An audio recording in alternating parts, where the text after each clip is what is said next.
नमस्ते मेरे प्यारे दोस्तों। सेट प्रैक्टिस करने का मतलब होता है कि एग्जाम के सिलेबस और पैटर्न के आधार पर तैयारी को सटीक और स्ट्रॉन्ग बनाना, साथ में महत्वपूर्ण प्रश्नों का रिवीजन करना जो परीक्षा में बार बार पूछा जाता है। तो चलिए इस सेशन को स्टार्ट करते हैं। फर्स्ट क्वेश्चन है कि सिंधु घाटी सभ्यता के किस स्थल से विशाल स्नानागार के अवशेष मिले हैं। तो इसका करेक्ट आंसर है मोहनजोदड़ो से मिला था। मोहनजोदड़ो कहाँ है? तो वर्तमान में पाकिस्तान में है। एक क्वेश्चन आपको सीधा पूछा जाता है कि मोहनजोदड़ो का अर्थ है, तो इसका आंसर है मृतकों का टीला। मोहनजोदड़ो का अर्थ होता है मृतकों का टीला। नेक्स्ट क्वेश्चन है कि इंडिका नामक ग्रंथ की रचना किसने की थी। तो इसका करेक्ट आंसर है मेगास्थनीज ने किया था। तो इसे याद ऐसे रखना है कि इंडिका को इंडिया से रिलेट करना है कि इंडिया में मेगा खनिज है, ऐसे बोलना है। इंडिया में मेगा खनिज है, यानी इंडिका के लेखक मेगास्थनीज है। अब एक क्वेश्चन ये आता है कि इंडिका में किसका वर्णन है। तो इंडिका में पाटलिपुत्र के प्रशासन का वर्णन है, ये ध्यान रखना है। नेक्स्ट क्वेश्चन है कि भरत और 10 राजाओं के बीच 10 राज युद्ध किस नदी के तट पर हुआ था। इसका करेक्ट आंसर है परसुनी नदी के तट पर हुआ था, ये ध्यान रखना है। और 10 राज युद्ध का वर्णन किस में है? तो ऋग्वेद के 7वें मंडल में, ये ध्यान रखना है। नेक्स्ट क्वेश्चन है कि 563 ईसा पूर्व में गौतम बुद्ध का जन्म कहाँ हुआ था। तो इसका करेक्ट आंसर है लुम्बिनी में हुआ था। दोस्तों, किसी भी कंपटीशन का तैयारी करने का शानदार तरीका ये होता है ना कि जब भी आपके सामने कोई क्वेश्चन आए तो उससे रिलेटेड जितने भी इंपॉर्टेंट क्वेश्चन है सबको एक साथ रिकॉल कर लेना चाहिए। जैसे गौतम बुद्ध से कई क्वेश्चन इंपॉर्टेंट है जो पूछा जाता है। गौतम बुद्ध का जन्म लुम्बिनी में हुआ। लुम्बिनी कहाँ है? तो नेपाल में है। गौतम बुद्ध की मृत्यु कहाँ हुई? तो कुशीनगर में हुआ, ये ध्यान रखना है। अब गौतम बुद्ध को ज्ञान की प्राप्ति कहाँ हुआ? तो बोध गया में हुआ, पीपल वृक्ष के नीचे। अच्छा, एक क्वेश्चन ये आता है कि गौतम बुद्ध ने पहला उपदेश कहाँ दिया था? तो सारनाथ में दिया था। गौतम बुद्ध ने सर्वाधिक उपदेश कहाँ दिया? तो श्रावस्ती में दिया। ऐसे समझिए, सर्वाधिक श्रावस्ती, सर्वाधिक उपदेश पूछेगा तो श्रावस्ती, पहला उपदेश सारनाथ में। और एक चीज़ ऐसे समझिए कि यो बुद्ध की मृत्यु हुई कुशीनगर में और पहला उपदेश दिया था सारनाथ में, सर्वाधिक उपदेश दिया था श्रावस्ती में। ये तीनों यानी कि कुशीनगर, सारनाथ और श्रावस्ती तीनों उत्तर प्रदेश में, ये ध्यान रखना है। नेक्स्ट क्वेश्चन है, और एक चीज़ ऐसे याद रखिए, देखिए गौतम बुद्ध का जन्म तो 563 ईसा पूर्व में हुआ और एक है महावीर का जन्म, ठीक है, वो 540 ईसा पूर्व में हुआ। कभी कभी क्या होता है कि कंफ्यूज हो जाते हैं, तो इसको ऐसे याद रखिए, गौतम 63, तम 63, यहाँ तो है ना, यहाँ 63, ऐसे रिलेट कर लीजिए। नेक्स्ट क्वेश्चन है, क्वेश्चन नंबर 5 है कि विक्रम संवत का आरंभ माना जाता है। तो इसका करेक्ट आंसर है 57 ईसा पूर्व में विक्रम संवत का आरंभ हुआ था। विक्रम संवत का आरंभ विक्रमादित्य ने किया था। नेक्स्ट क्वेश्चन है कि गुप्त शासकों की राजकीय भाषा क्या थी। तो इसका करेक्ट आंसर है इनमें से कोई नहीं, क्योंकि गुप्त शासक का शासकीय भाषा था संस्कृत। इसे याद ऐसे रखना, गुप्त संस्कृत, गुप्त संस्कृत, ठीक है। और एक पूछा जाता है मुगल काल की भाषा, ठीक है, तो मुगल काल की भाषा है फारसी, उसे ऐसे याद रखना है। कभी दोस्त लोग को मजाक में बोलते हैं ना कि मुँह फाड़ देंगे, यानी मुगल काल के फारसी। नेक्स्ट क्वेश्चन है, और एक चीज़ ये भी याद रख लीजिए, ये गुप्त वंश का संस्थापक कौन है? श्रीगुप्त है। चलिए नेक्स्ट क्वेश्चन है कि एलोरा का प्रसिद्ध शिव मंदिर का निर्माण किस शासक ने करवाया। तो इसका करेक्ट आंसर है कृष्ण प्रथम ने करवाया था, ठीक है। अब यहाँ पर कंफ्यूजन वाला एक क्वेश्चन आएगा आपको कि एक तो है एलोरा का शिव मंदिर यानी कैलाश मंदिर कहा जाता है इसे, और एक है कांचीपुरम का कैलाश मंदिर। तो कांचीपुरम का कैलाश मंदिर का निर्माण किसने करवाया? तो नरसिंह वर्मन द्वितीय ने करवाया था, ये ध्यान रखना है, ठीक है। और ये जो एलोरा का कैलाश मंदिर है ये महाराष्ट्र में औरंगाबाद में, ये ध्यान रखना है। इसका आंसर हो गया ए। नेक्स्ट क्वेश्चन है कि महमूद गजनबी ने भारत पर कितनी बार आक्रमण किया। तो 17 बार आक्रमण किया था, इसका करेक्ट आंसर है बी। अब एक क्वेश्चन ये आता है कि महमूद गजनबी ने ये सोमनाथ मंदिर पर आक्रमण कब किया था। तो 1025 ईस्वी में किया था, ये ध्यान रखना है। नेक्स्ट क्वेश्चन है कि दिल्ली सल्तनत का वास्तविक संस्थापक किसे माना जाता है। इसका करेक्ट आंसर है इल्तुतमिश को माना जाता है। ये देखिए वास्तविक लग गया तो इल्तुतमिश है। अगर सिंपल पूछा कि दिल्ली सल्तनत का संस्थापक कौन है तो कुतुबुद्दीन ऐबक है, ये ध्यान रखना है, ठीक है। अब एक दिल्ली, एक क्वेश्चन ये आता है कि दिल्ली सल्तनत पर कौन सा राजवंश शासन नहीं किया, ठीक है। तो कौन कौन किया ये ध्यान रखना है, ठीक है। तो उसमें किया था गुलाम वंश, खिलजी वंश, तुगलक वंश, सैयद वंश और लोदी वंश, ये 5 वंश किया था। इसे याद ऐसे रखना है, गुलाब खिले तो सांस लो, गुलाब खिले यानी कि गुलाम वंश, खिलजी वंश, तो यानी तुगलक, सांस लो यानी सैयद वंश, लोदी वंश। नेक्स्ट क्वेश्चन है क्वेश्चन नंबर 10 कि किस राजवंश ने दिल्ली सल्तनत में सबसे कम समय तक शासन किया? इसका करेक्ट आंसर है खिलजी वंश ने सबसे कम समय तक 30 वर्ष तक शासन किया था। और अगर पूछ दे कि सबसे ज़्यादा समय तक शासन किसने किया तो तुगलक वंश किया था, ये 94 वर्ष शासन किया था, ये ध्यान रखना है। नेक्स्ट क्वेश्चन है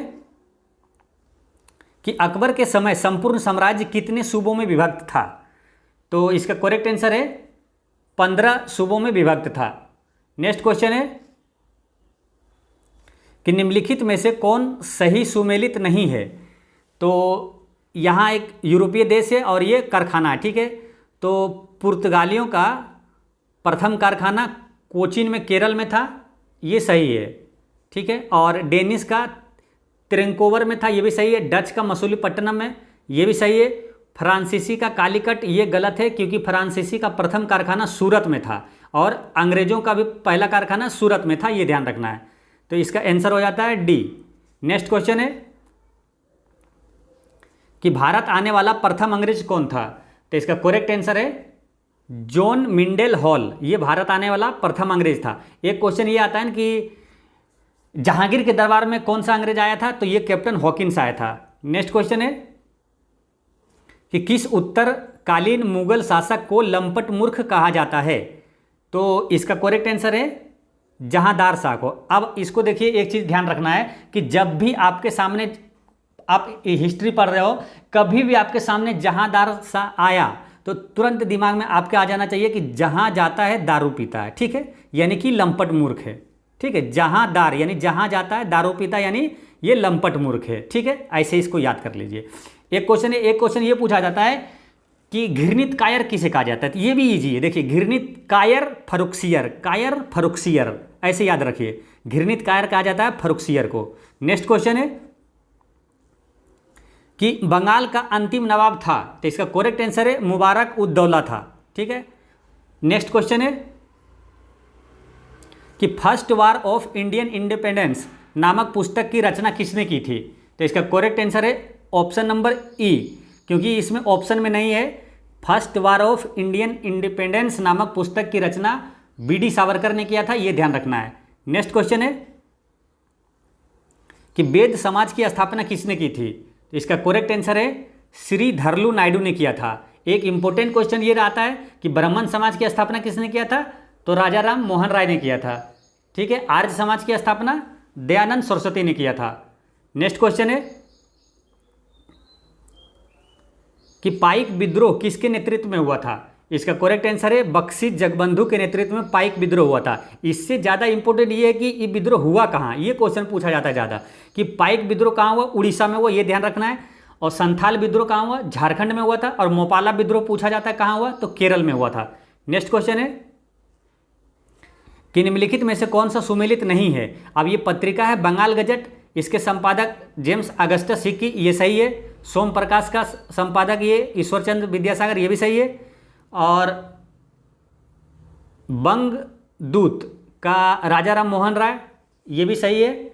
और बिहार हेराल्ड का है गुरु प्रसाद सेन, ये भी सही है। यानी कि ऑल करेक्ट है ना, इसका आंसर हो जाएगा ई। पूछ रहा था कौन सुमेलित नहीं है, तो सभी सुमेलित है। नेक्स्ट क्वेश्चन है कि भारत में 3 विश्वविद्यालय कलकत्ता, मद्रास और बंबई की स्थापना किस घोषणा पत्र के तहत हुई थी?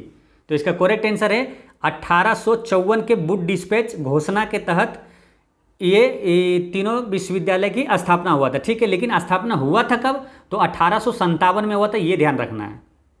ये घोषणा के तहत हुआ था, लेकिन ये 1857 में स्थापना हुआ, ये इंपॉर्टेंट है। और एक और ये इंपॉर्टेंट है कि एक क्वेश्चन ये पूछा जाता है कि भारतीय शिक्षा का मेगना काटा किसे कहा जाता है? तो वुड डिस्पैच को कहा जाता है, ये ध्यान रखना है। भारतीय शिक्षा का मेगना काटा कहा जाता है इसे। नेक्स्ट क्वेश्चन है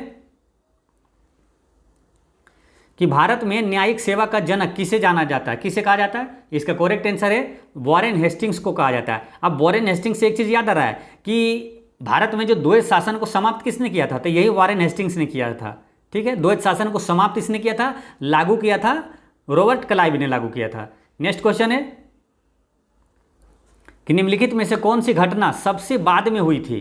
तो सबसे बाद में कौन सी घटना हुई थी, इसके लिए क्या है, सबका स्पीड जो जानना जरूरी है। ठीक है, जैसे कि सिंध को अंग्रेजी साम्राज्य में मिलाया गया, कब मिलाया गया, तो 1843 में मिलाया गया। ठीक है, और प्रथम आंग्ल सिख युद्ध हुआ था 1845-46 में, और तृतीय आंग्ल बर्मा युद्ध हुआ था 1885-86 में,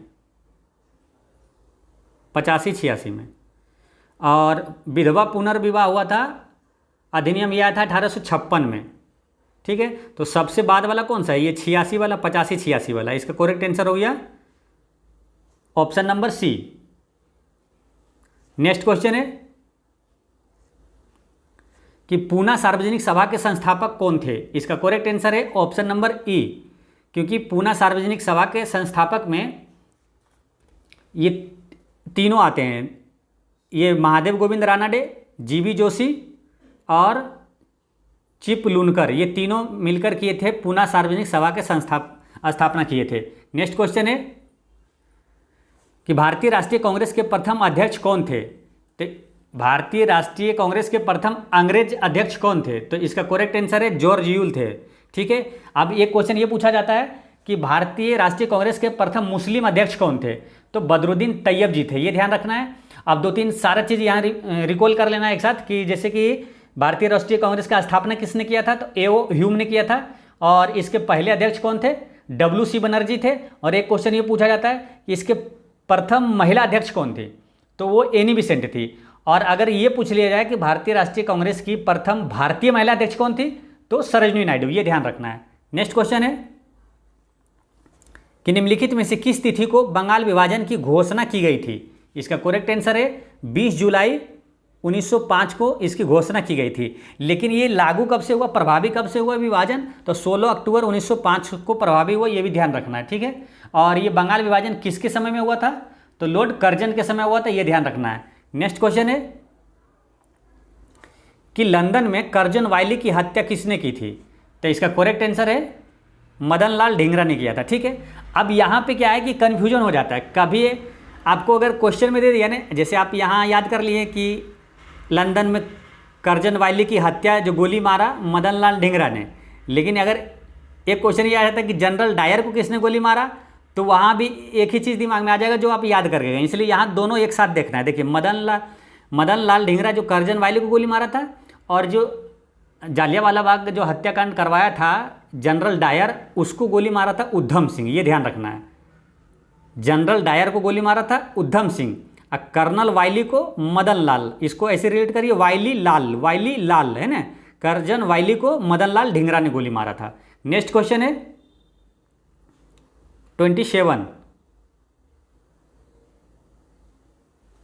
कि असहयोग आंदोलन का प्रस्ताव किसके द्वारा प्रस्तुत किया गया था, तो इसका करेक्ट आंसर है ऑप्शन नंबर ई, क्योंकि असहयोग आंदोलन को प्रस्ताव जो प्रस्तुत किया था वो थे चित्तरंजन दास, ये ध्यान रखना है। ठीक है, चित्तरंजन दास जी, चित्तरंजन दास अगर आया तो दिमाग में आ जाना चाहिए इसे देशबंधु कहा जाता है। ठीक है, चित्तरंजन दास को देशबंधु कहा जाता है, लेकिन इसी तरह का और है, दीनबंधु किसे कहा जाता है, तो CF एंड्रूज को कहा जाता है। तो यहाँ कन्फ्यूजन होती है, इसे याद ऐसे रखना है, दास देश, यानी चित्तरंजन दास को देशबंधु कहा जाता है, ये ध्यान रखना है। चलिए नेक्स्ट क्वेश्चन है कि गांधी जी के दांडी मार्च की तुलना नेपोलियन के पेरिस मार्च एवं मुसोलिनी के रोम मार्च से किसने की थी, तो ये इसका आंसर है उपर्युक्त में से कोई नहीं। क्यों, क्योंकि ये तुलना जो है ना, ये सुभाष चंद्र बोस जी किए थे, ये ध्यान रखना है। ठीक है, अब है कि दांडी मार्च आया, तो दांडी मार्च जब भी आए तो दिमाग में सब रिकॉल कर लेना चाहिए, क्योंकि इससे 2-3 क्वेश्चन है जो कि इंपॉर्टेंट हर बार पूछा जाता है, काफ़ी इंपॉर्टेंट है कि दांडी मार्च कितने दिन तक चला था, ये BPSC में पूछा गया कई बार। ठीक है ना, 24 दिन तक चला था, ये ध्यान रखना है। ये 12 मार्च 1930 से 5 अप्रैल 1930 तक चला था। ठीक है, 24 दिन तक चला था। अच्छा, दांडी मार्च कितने किलोमीटर तक चला था, तो लगभग 390 किलोमीटर चला था, ये ध्यान रखना है। अच्छा, दांडी मार्च प्रारंभ कहाँ से हुआ, तो साबरमती आश्रम से हुआ था, 79 अनुयायी के साथ हुआ था, 79। ये भी ध्यान रखना है। नेक्स्ट क्वेश्चन है कि 1937 के चुनावों में कांग्रेस द्वारा बहुमत प्राप्त प्रांतों की संख्या कितनी थी? तो पूर्ण बहुमत 5 प्रांतों में कांग्रेस को मिला था 1937 में, लेकिन इसकी सरकार बनी थी 7 में, है ना, 7 प्रांतों में बनी थी, 2 में बना था, मतलब गठबंधन के साथ, है ना। पूर्ण बहुमत 5 में मिला था, ये ध्यान रखना है। नेक्स्ट क्वेश्चन है कि समाचार पत्रों का मुक्तिदाता किसे कहा जाता है? अब जब भी देखिए क्वेश्चन आएगा ना आपके सामने समाचार पत्रों का मुक्तिदाता, तो मुक्ति नहीं पढ़ना, मुक्ति पढ़ना, ठीक है। मुक्तिदाता यानी मुक्ति मेटकॉफ, चार्ल्स मेटकॉफ इसका आंसर है। नेक्स्ट क्वेश्चन है कि भारत छोड़ो आंदोलन के दौरान निम्न में से किसने भूमिगत रेडियो का संचालन किया था? तो इसका आंसर क्या होगा? तो इसका करेक्ट आंसर है ऑप्शन नंबर ई। इसमें क्या है कि उषा मेहता और राम मनोहर लोहिया और अरुणा आसफ अली, ये तीनों ने भूमिगत रेडियो का संचालन किया था, ये ध्यान रखना है। नेक्स्ट क्वेश्चन है कि गांधी इरविन समझौता किस वर्ष हुआ था? तो ये हुआ था 1931 में। अब 1931 जैसी आए तो यहाँ 2-3 जो घटना हुआ तुरंत दिमाग में याद कर लेना है। जैसे 1931 में और क्या हुआ था?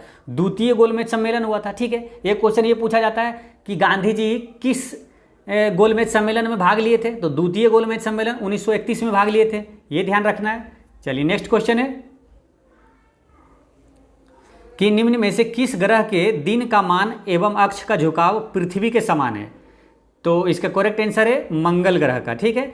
अब मंगल ग्रह से एक क्वेश्चन पूछा जाता है ना कि फाबोस एवं डिमोस किसका उपग्रह है? तो मंगल ग्रह का 2 उपग्रह है, फोबोस और डिमोस।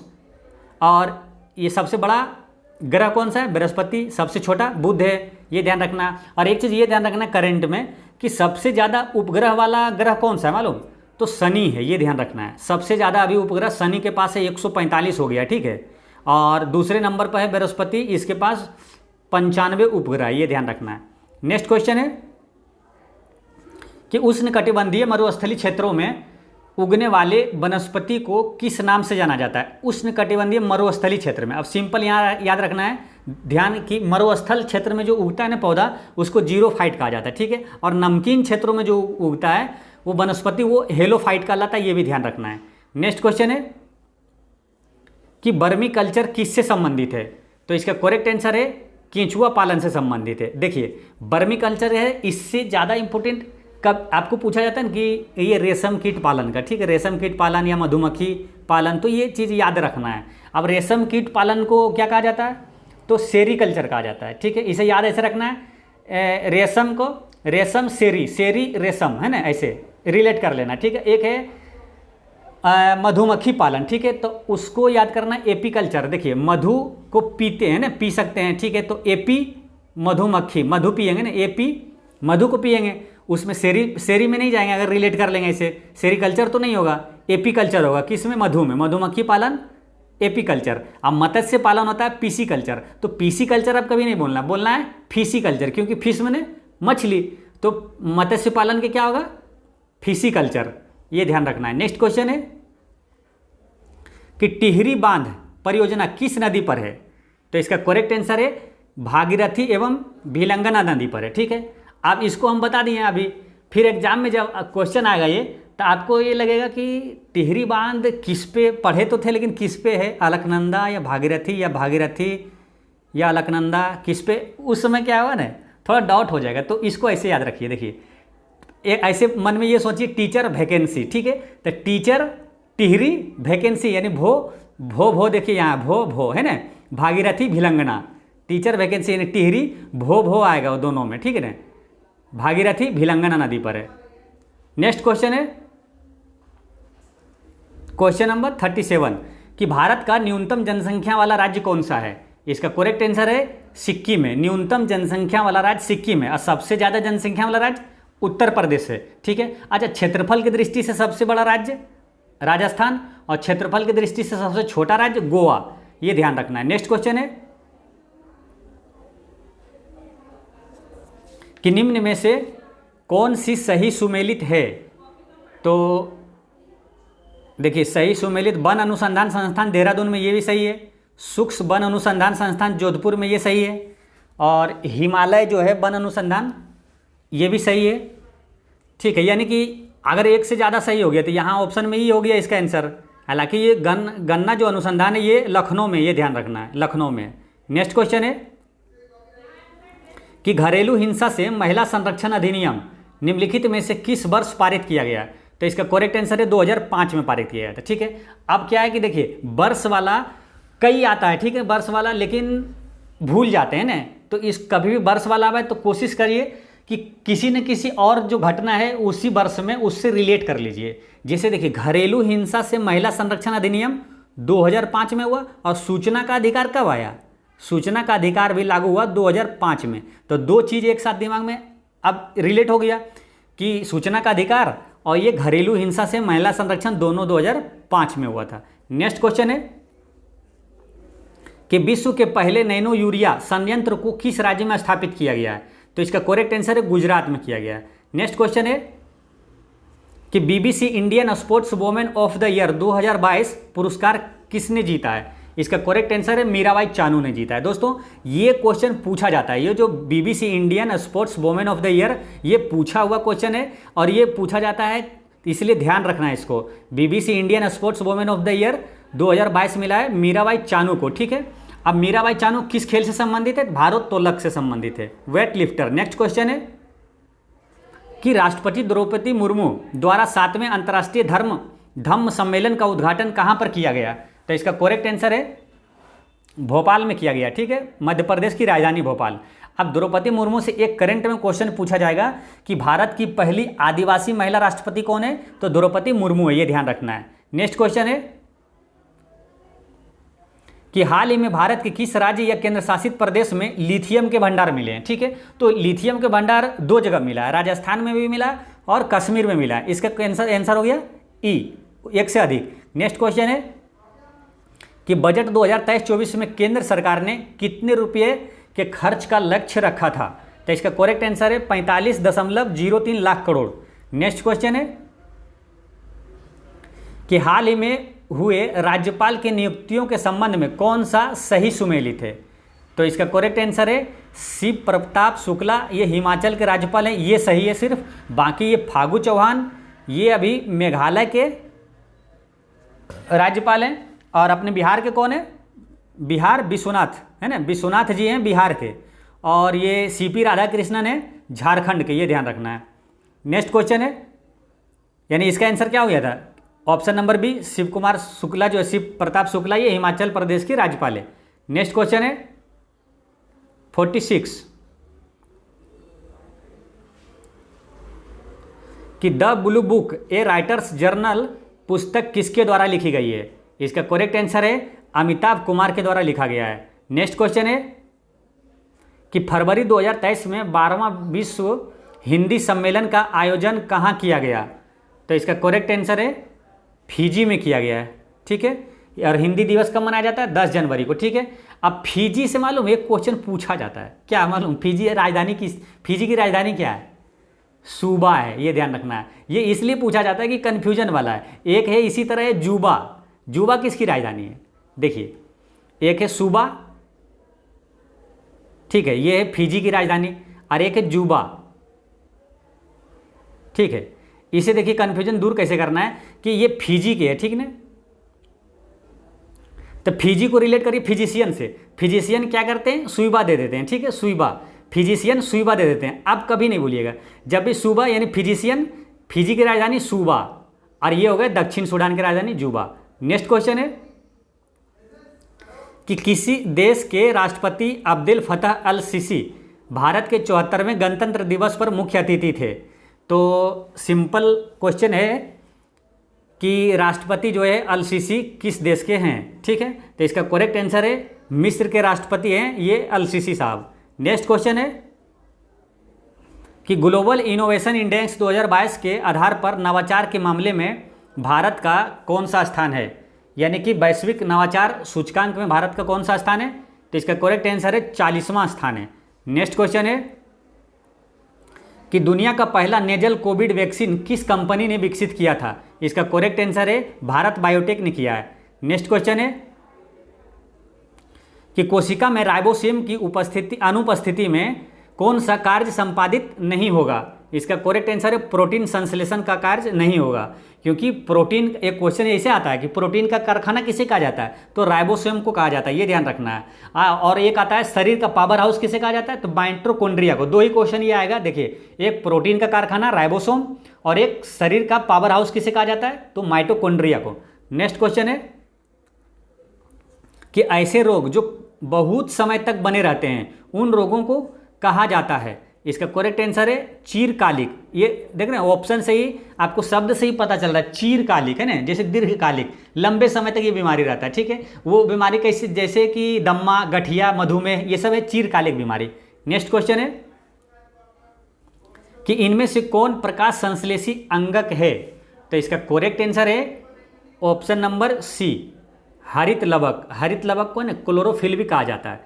नेक्स्ट क्वेश्चन है कि निम्न में से सामान्यतः किसका उपयोग पादप कोशिका द्वारा ऊर्जा उत्पादन के लिए किया जाता है, इसका करेक्ट आंसर है कार्बोहाइड्रेट का उपयोग किया जाता है। नेक्स्ट क्वेश्चन है कि फ्लोएम से खाद्य पदार्थों का परिवहन पौधों में किस दिशा में होता है, तो इसका करेक्ट आंसर है ऊपर नीचे दोनों होता है। अब यहाँ दो क्वेश्चन पूछा जाता है कि देखिए, ये खाद्य पदार्थ का परिवहन होता है ना, ये क्वेश्चन ऐसे आएगा कि भोजन का परिवहन कौन करता है, ठीक है, पौधों में भोजन का परिवहन कौन करता है, तो फ्लोएम करता है, ठीक है। और एक है जल का परिवहन कौन करता है, तो जाइलम करता है। इसे याद कैसे रखना है ताकि आप भूले नहीं, देखिए, भोजन एक होगा ना, भोजन, भोजन का परिवहन किया है फ्लोएम, ठीक है। और क्वेश्चन में कभी पानी भी दे दे, लेकिन पानी आपको ध्यान नहीं, जल पर ही ध्यान देना है, ठीक है। जल का परिवहन करता है जाइलम, ठीक है। आप देखिए, ये तो बहुत आसान हो गया, जल जाइलम, जल जाइलम, ठीक है। ऐसे दो चार बार बोल लीजिए, कभी नहीं भूलिएगा, ठीक है। जल का परिवहन जल जाइलम, ठीक है। अब भोजन का फ्लोएम का परिवहन करता है, इसको भोजन ना बोल के बोलिए फूड, ठीक है। फूड में होता है भोजन, तो food phloem, food phloem, food phloem, food का परिवहन कौन करता है, फ्लोएम। नेक्स्ट क्वेश्चन है कि पादप अपशिष्ट संचित रहते हैं, तो इसका करेक्ट आंसर है एक से अधिक, यानी कि पादप अपशिष्ट जो है वो पत्तियों में भी संचित रहता है और कोशिकीय रिक्तिकाओं में और छाल में भी रहता है, ये ध्यान रखना है। नेक्स्ट क्वेश्चन है कि बीज रहित पौधों में के उत्पादन में सहायक होते हैं। बीज रहित पौधे के उत्पादन में सहायक कौन कौन सा होता है, तो एक होता है ऑक्सिन और एक होता है जिब्रेलिन्स, ये दोनों होता है, यानी एक से अधिक। नेक्स्ट क्वेश्चन है कि निम्नलिखित में से किस दर्पण द्वारा किसी वस्तु का वास्तविक प्रतिबिंब मिल सकता है, तो इसका करेक्ट आंसर है अवतल दर्पण द्वारा मिलता है वो। नेक्स्ट क्वेश्चन है कि सामान्य नेत्र अधिकतम कितनी दूरी तक की वस्तुओं को साफ साफ देख सकता है, तो अधिकतम दूरी तक है ना, अनंत दूरी तक देख सकते हैं, ठीक है, साफ साफ, ये ध्यान रखना है। इसका करेक्ट आंसर हो गया डी। लेकिन एक क्वेश्चन ये आता है कि सामान्य आंख के लिए जो स्पष्ट दृष्टि का न्यूनतम दूरी कितना है, न्यूनतम दूरी कितनी होनी चाहिए, तो 25 सेंटीमीटर, ये ध्यान रखना है। नेक्स्ट क्वेश्चन है कि विद्युत धारा उत्पन्न करने की युक्ति को कहते हैं, तो जनरेटर कहा जाता है, जनित्र, ठीक है। अब विद्युत धारा आया तो दो क्वेश्चन यहाँ दिमाग में आ जाना चाहिए कि विद्युत धारा की इकाई क्या होता है, एसआई इकाई एम्पियर, ठीक है। और विद्युत धारा को किससे मापते हैं, तो एमीटर से। नेक्स्ट क्वेश्चन है कि विस्थापन की दर को कहा जाता है, तो विस्थापन की दर यानी कि वेग कहलाता है, विस्थापन की दर वेग कहलाता है, ठीक है। और वेग में परिवर्तन की दर क्या कहलाता है, त्वरण कहलाता है, ये भी ध्यान रखना है। नेक्स्ट क्वेश्चन है कि दो कणों के बीच गुरुत्वाकर्षण बल होता है, उनके बीच की दूरी के वर्ग के व्युत्क्रमानुपाती होता है, ये ध्यान रखना है। नेक्स्ट क्वेश्चन है कि निम्नांकित में से लवण का उदाहरण है, तो इसका करेक्ट आंसर है NaCl, ये लवण है ना, NaCl जो साधारण नमक होता है वो ये NaCl है, ठीक है। और जैसे कि इसमें ऑप्शन में HCl, ये अम्ल है, ठीक है। और ये NaOH सोडियम हाइड्रोक्साइड और पोटेशियम हाइड्रोक्साइड जो KOH है, ये दोनों क्षार है। नेक्स्ट क्वेश्चन है कि Mg+2, ठीक है, में इलेक्ट्रॉन की संख्या क्या होगी। देखिए, प्लस उसी में होता है ना, जब आप किसी को देते हैं तो आप क्या है, पॉजिटिव में, प्लस में, ठीक है, यानी कि यहाँ +2 है, यानी 2 इलेक्ट्रॉन इसने दिया है। अगर ये लेता तो कर्ज में रहता, यानी माइनस में रहता, इसका मतलब है ना कि कोई आदमी कर्ज में है तो माइनस में रहेगा वो, लेकिन ये प्लस में, प्लस मतलब ये दिया है ये, ठीक है, पावरफुल व्यक्ति है, ये 2 दिया है। तो जब 2 दे दिया है तो इसके पास कितना इलेक्ट्रॉन बचा है? तो पहले ये समझिए कि मैग्नीशियम का जो है ना परमाणु संख्या 12 होता है, ठीक है, और ये 2 दे चुका है, तो 2 इसमें घटा दीजिए, तो अब इसमें बचा कितना है, Mg+2 में कितना बचा है? 10 बचा है। इसका करेक्ट आंसर हो गया ए। नेक्स्ट क्वेश्चन है 65 अब आएगा, है ना, कि द्विबंध वाले रासायनिक बंधन से बंधे परमाणुओं के मध्य कितने इलेक्ट्रॉनों का साझा होता है? तो द्विबंध वाले, ठीक है, तो 2 और 2 इधर से, ठीक है, 2 द्विबंध वाले में परमाणुओं के मध्य कितने इलेक्ट्रॉनों का साझा होगा? 2 और 2 ये 4 हो जाएगा। इसका करेक्ट आंसर हो गया बी। नेक्स्ट क्वेश्चन है कि द्रवीभूत पेट्रोलियम गैस का अवयव है। पहले एक चीज़ याद रखिए सिंपल में कि पेट्रोलियम गैस जो घरों में एलपीजी होता है उसमें 2 चीज़ तो हमेशा रटाल रहना चाहिए। कैसे? देखिए, जब घरों में सिलेंडर उठाते हैं ना, तो ऐसे समझिए सिलेंडर जब उठाते हैं तो बीपी बढ़ जाता है। बीपी यानी कि ब्यूटेन प्रोपेन, तो ये दोनों तो हमेशा दिमाग में रहना चाहिए, ब्यूटेन प्रोपेन, ठीक है। अब आगे एक चीज़ और रहता है, एक तो ब्यूटेन प्रोपेन हो गया, बीपी बढ़ जाता है, और ये हो गया एथेन, ये तीनों रहता है, ये ध्यान रखना है। तो इसका आंसर हो गया ई। तो पेट्रोलियम होगा ब्यूटेन, प्रोपेन और एथेन। अब एक चीज़ ये पूछा जाता है आपसे कि जो एलपीजी गैस में गंध के लिए जो उसका रिसाव का पता लगाने के लिए इसमें कौन सा गैस मिलाया जाता है? तो इथाइल मर्केप्टन, ये ध्यान रखना है। नेक्स्ट क्वेश्चन है कि एक सह संयोजी यौगिक का नाम बताएं जिसका उपयोग हम दैनिक जीवन में करते हैं। तो इसका करेक्ट आंसर है जल, ये H2O मतलब होता है जल। नेक्स्ट क्वेश्चन है कि एल्डिहाइड श्रेणी के यौगिकों में निम्नांकित में से कौन सा क्रियाशील समूह विद्यमान होता है? तो इसका करेक्ट आंसर है CHO, सी हो गया आंसर। नेक्स्ट क्वेश्चन है कि हमारे संविधान में नीति निर्देशक सिद्धांत है। तो देखिए, राज्य का जो नीति निर्देशक सिद्धांत है ये क्या है कि मतलब बाध्य नहीं है, ठीक है, इसके खिलाफ आप कानून में अपील नहीं कर सकते हैं, यह कानूनी अदालतों द्वारा अपरिवर्तनीय है, ये ध्यान रखना है, ठीक है। अब यहाँ 2-3 क्वेश्चन पूछा जाता है कि ये जो नीति निर्देशक सिद्धांत है ये किस देश के संविधान से लिया गया है? तो आयरलैंड से लिया गया है। और किस भाग में है? तो भाग 4 में है, अनुच्छेद 36 से 51 तक है, ये ध्यान रखना है, ठीक है।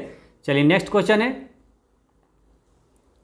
कि किस संविधान संशोधन के तहत राष्ट्रपति के निर्वाचक मंडल में केंद्र शासित प्रदेश दिल्ली और पुदुचेरी के निर्वाचित सदस्यों को भी शामिल किया गया है? इसका करेक्ट आंसर है 70वां संविधान संशोधन के तहत किया गया था। नेक्स्ट क्वेश्चन है कि सरकार की मंत्रिमंडल प्रणाली की सबसे महत्वपूर्ण विशेषता क्या है? तो मंत्रिमंडल प्रणाली की महत्वपूर्ण विशेषता है कि सामूहिक उत्तरदायित्व, ठीक है। इसका आंसर है बी, सामूहिक उत्तरदायित्व का मतलब ये हुआ कि किसी एक मंत्री के खिलाफ है ना अविश्वास प्रस्ताव नहीं लाया जा सकता, ये ध्यान रखना है। नेक्स्ट क्वेश्चन है कि केंद्रीय सरकार का उच्चतम सिविल अधिकारी है। तो केंद्रीय सरकार का उच्चतम सिविल अधिकारी होता है कैबिनेट सचिव। इसका आंसर हो गया बी, मंत्रिमंडल सचिव। नेक्स्ट क्वेश्चन है कौन सा स्थानीय सरकार का मामला नहीं है? तो स्थानीय सरकार का मामला ये कानून और व्यवस्था ने, स्थानीय सरकार का मामला नहीं है, बाकी ये सार्वजनिक स्वास्थ्य, स्वच्छता, ये लोकोपयोगी सेवाएं, ये है। इसका आंसर हो गया सी। नेक्स्ट क्वेश्चन है किस विधायकों तथा सांसदों द्वारा ली जाने वाली शपथ या प्रतिज्ञा का प्रारूप किस अनुसूची में वर्णित है? तो इसका करेक्ट आंसर है तीसरी अनुसूची में। देखिए, अनुसूची 12 है तो उसमें पहला में क्या है? पहली अनुसूची में है संघ एवं राज्य, दूसरी अनुसूची में वेतन, और तीसरा में है शपथ। ये शपथ जो पूछा है क्वेश्चन यहाँ, तीसरा में है शपथ, और चौथी अनुसूची में है राज्यसभा सीटों का उल्लेख है उसमें। नेक्स्ट क्वेश्चन है कि राष्ट्रीय स्मारकों, स्थानों तथा वस्तुओं का संरक्षण किस अनुच्छेद में है? तो इसका करेक्ट आंसर है ऑप्शन नंबर सी, अनुच्छेद 49 में है, ठीक है। राष्ट्रीय स्मारकों और स्थान वस्तुओं का संरक्षण, ठीक है, तो अनुच्छेद 49 में हो गया। अब अगर एक क्वेश्चन आपसे अगर पूछा जाए कि बिहार में जो शराबबंदी है वो किस अनुच्छेद के तहत बंद हुआ है? तो इसका करेक्ट आंसर है 47, ठीक है। शराब मद्यपान निषेध जो है अनुच्छेद 47 में है। इसे याद ऐसे रखिए सिंपल में, शराब 47 है ना, शराब 47। और अनुच्छेद 48 में है कृषि एवं पशुपालन, और अनुच्छेद 50 में है कार्यपालिका से न्यायपालिका का पृथक्करण। नेक्स्ट क्वेश्चन है कि भारतीय संविधान के किस अनुच्छेद में अनुसूचित जातियों और अनुसूचित जनजातियों के लिए आरक्षण का प्रावधान किया गया है? तो इसका करेक्ट आंसर है 335 में किया हुआ है। नेक्स्ट क्वेश्चन है कि आर्थिक नियोजन एक अनिवार्य अभिलक्षण है। तो इसका करेक्ट आंसर है समाजवादी अर्थव्यवस्था का अनिवार्य अभिलक्षण है। नेक्स्ट क्वेश्चन है कि निम्नलिखित में से भारतीय अर्थव्यवस्था के तृतीय क्षेत्र के अंतर्गत आता है? तो इसका करेक्ट आंसर है वस्तुओं का परिवहन। देखिए तृतीय क्षेत्र को है ना सेवा क्षेत्र भी कहा जाता है, ठीक है। सेवा क्षेत्र मतलब सिंपल भाषा में समझ लीजिए कि सेवा जो करता है, अधिकतर जो से वो आता है सेवा क्षेत्र में, जैसे परिवहन, संचार, बैंक, व्यापार, ये सब सेवा क्षेत्र में आता है, ये तृतीय क्षेत्र में आता है, ठीक है। एक क्वेश्चन ये भी पूछा जाता है कि भारतीय जो अर्थव्यवस्था में सबसे अधिक योगदान किसका है? तो तृतीय क्षेत्र का ही है, ये ध्यान रखना है। नेक्स्ट क्वेश्चन है कि बिहार आर्थिक सर्वेक्षण 2022-23 के अनुसार वर्तमान राज्य में शहरीकरण का स्तर क्या है? तो इसका करेक्ट आंसर है 16.2% है। नेक्स्ट क्वेश्चन है कि केंद्रीय बजट 2023-24 में निर्धारित विकास की 7 प्राथमिकताएं जिसे सप्तऋषि नाम दिया गया है में शामिल है। सप्तऋषि मतलब 7 उसमें लक्ष्य जो है शामिल है। तो 7 में से 4 तो ये हो गया, क्षमता का विकास होना और हरित विकास और वित्तीय क्षेत्र और समावेशी विकास, 4 ये है। और 3 आपको और बताते हैं, एक है अंतिम व्यक्ति तक पहुंच और बुनियादी ढांचा एवं निवेश और युवा शक्ति। ये टोटल 7 सप्तऋषि कहा गया है, ठीक है। इसका आंसर हो गया 1 से अधिक। नेक्स्ट क्वेश्चन है कि बिहार के निम्न हिस्सों में से कौन सा हिस्सा भूतात्विक दृष्टि से अपेक्षाकृत पुराना है? तो इसका करेक्ट आंसर है खड़गपुर पहाड़ियाँ, ठीक है। अच्छा एक क्वेश्चन अगर ये पूछा जाए कि बिहार की सबसे सर्वोच्च शिखर कौन सा है, ठीक है, तो वो है सोमेश्वर पहाड़ी का है। सोमेश्वर श्रेणी सबसे ऊंचा है जो पश्चिम चंपारण में, ये ध्यान रखना है। नेक्स्ट क्वेश्चन है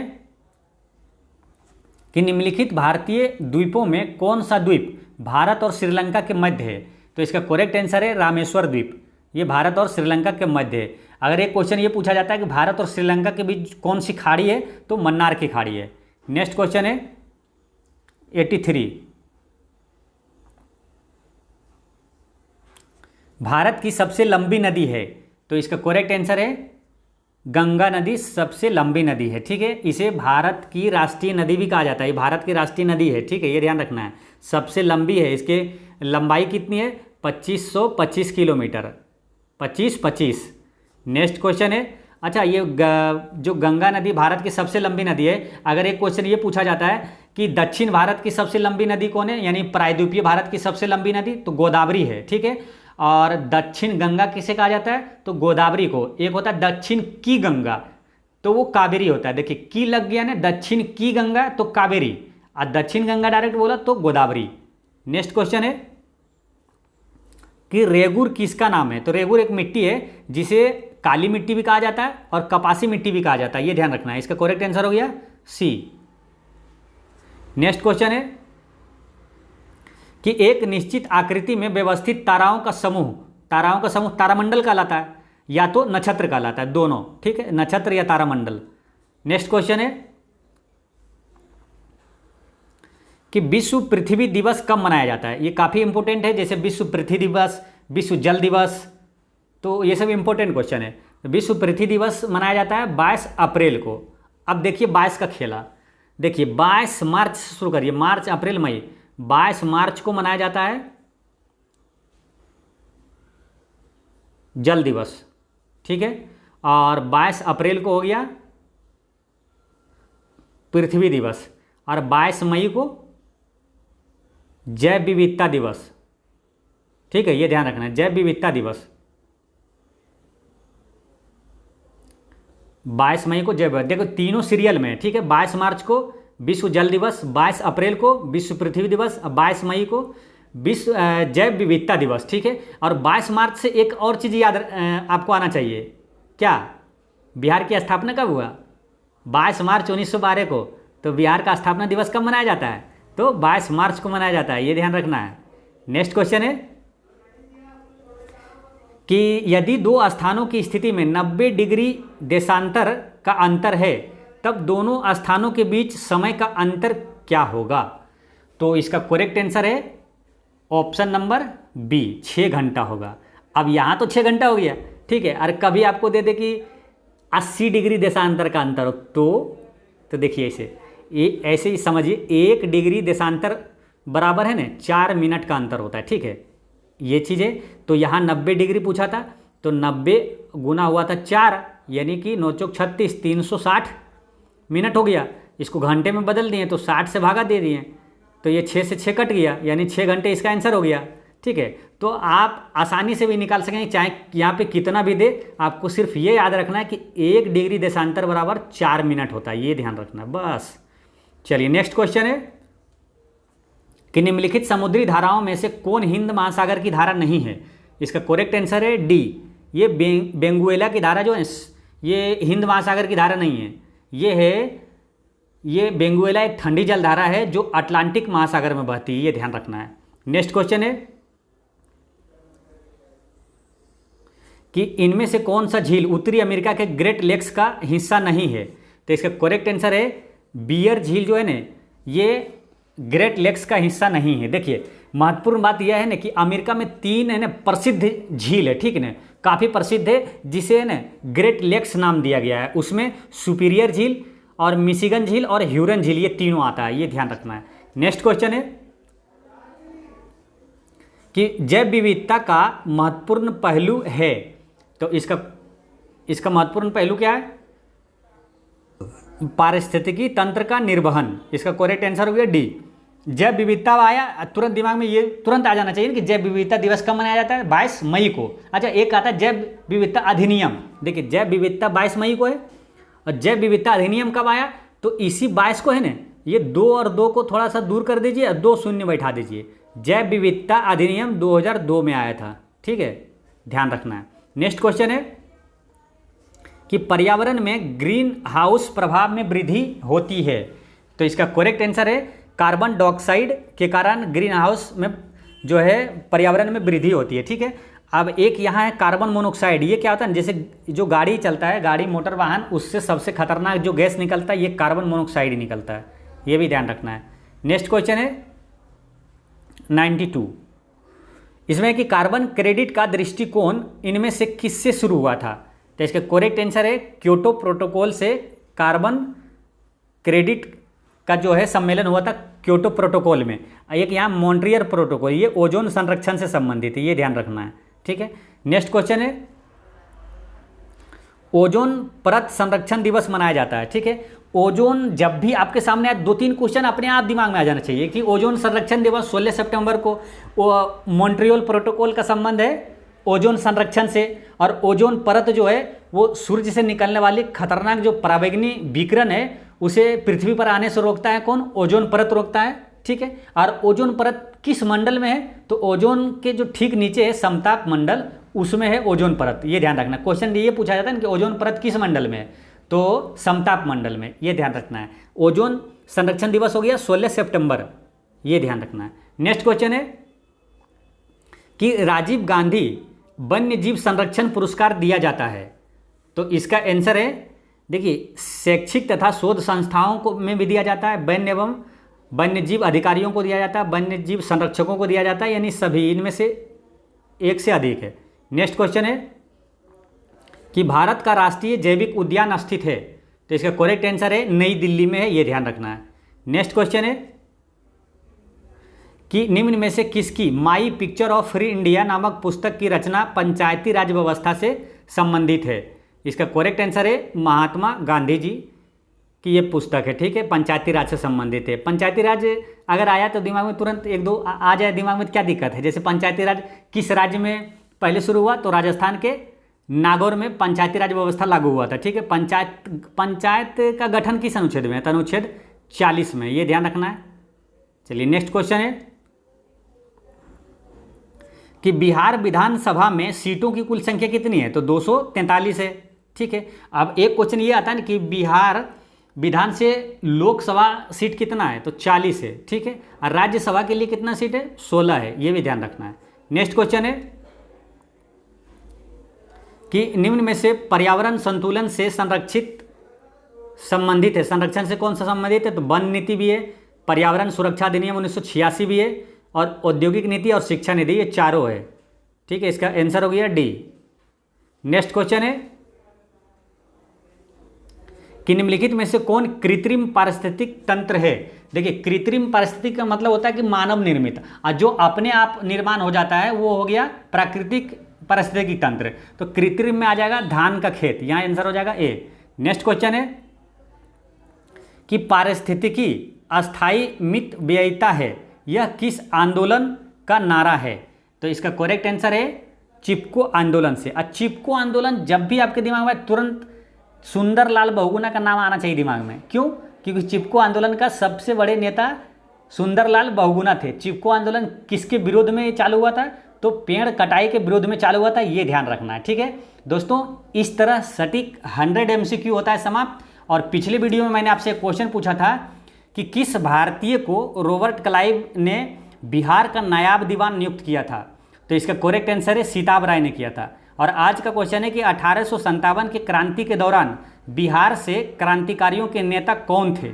इसका आंसर आप कमेंट में दीजिएगा, और कोई भी डाउट हो तो कमेंट में पूछिएगा। जय हिंद दोस्तों।